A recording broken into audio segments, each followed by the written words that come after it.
I'm Michael Turner and welcome to Discussions with HWP. Today I'm joined by Will Hamilton, HWP Managing Director, to discuss his recent trip to the United States. Will, the US election. Yes. It appears to be a very tight race.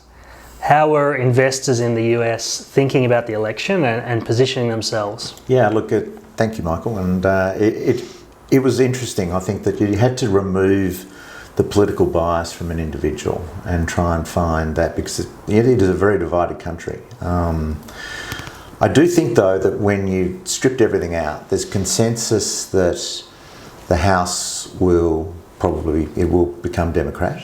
So a switch from Republican to Democrat, and in the Senate, a switch from Democrat to Republican, probably about a 2-seat majority to the Republicans.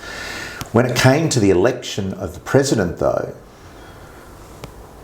naturally there was political bias either way, but I really think no one really knows. It's going to get down to 100,000 votes between the 7 swing states, and I think that's really the crucial thing, and that's why no one knows. And I think it will get down to the turnout rate. The interesting thing is the margin to error in polls is about 3%. So about double that, a bit more than double that than we see in Australia. And that's because no one knows who's going to turn up on the day.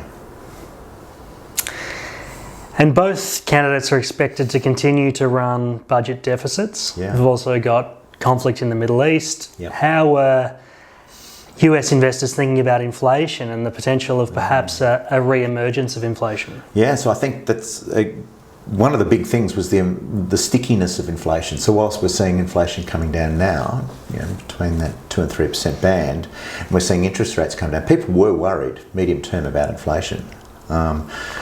The unsustainability of where the annual budget deficit is, and it's not getting any smaller, and therefore, that re-emergence of and stickiness of inflation that's going to be with us for some time, and therefore interest rates remaining medium to longer term at higher rates than we've been used to.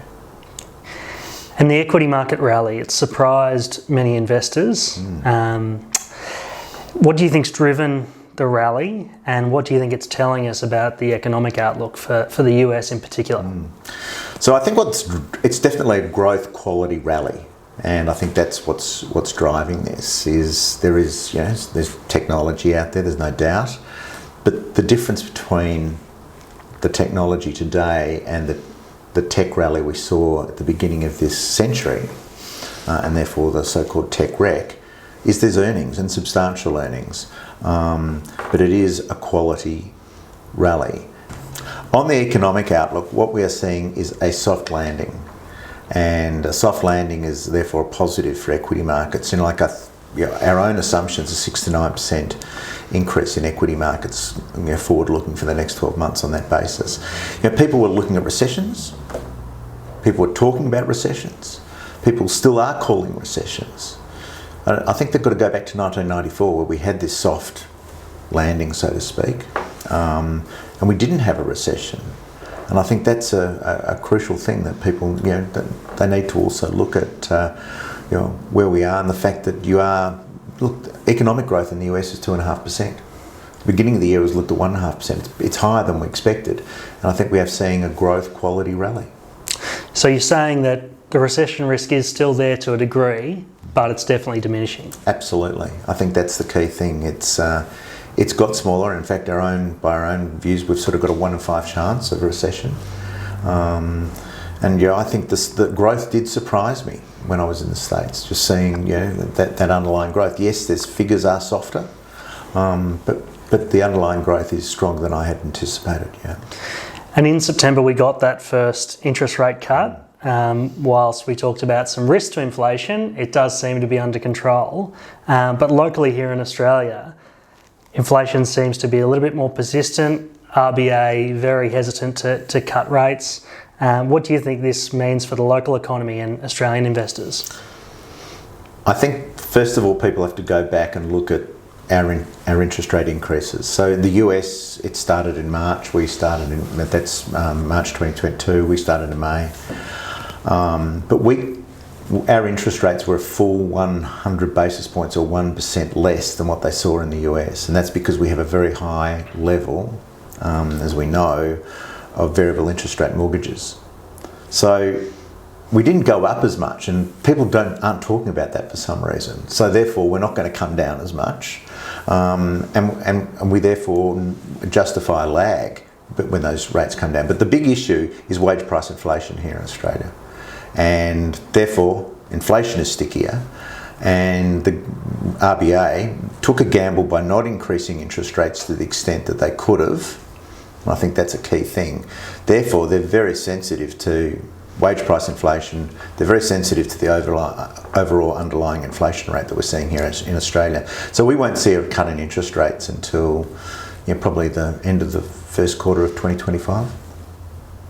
So taking a step back, reflecting on your trip to the US and what's happened in markets over the last few months, have any of your views changed, and how are you thinking about positioning investment portfolios going into 2025?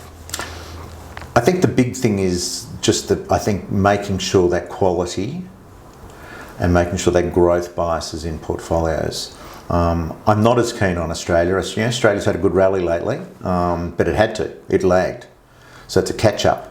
I think the growth is going to be in developed markets, and the growth is going to be in quality and those companies which have underlying strong growth. So that's where that bias is. There's a lot of time spent on alternative assets, and we're doing a lot of work separately, which we'll talk to clients about, on alternative assets and how we construct those portfolios.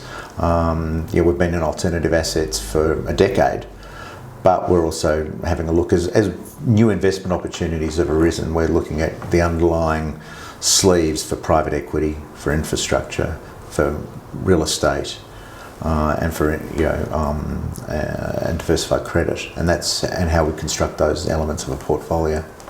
And just finally, you mentioned a preference for offshore equities versus Australian equities. How do you think about the currency in that equation and hedging? Well, as interest rates remain high here, not coming down, we will see an Australian dollar that's a little bit more stubborn and a little bit stronger. Okay. Thanks for your time, Will. Thank you. If anyone's got any questions, please don't hesitate to contact the HWP team. Thank you.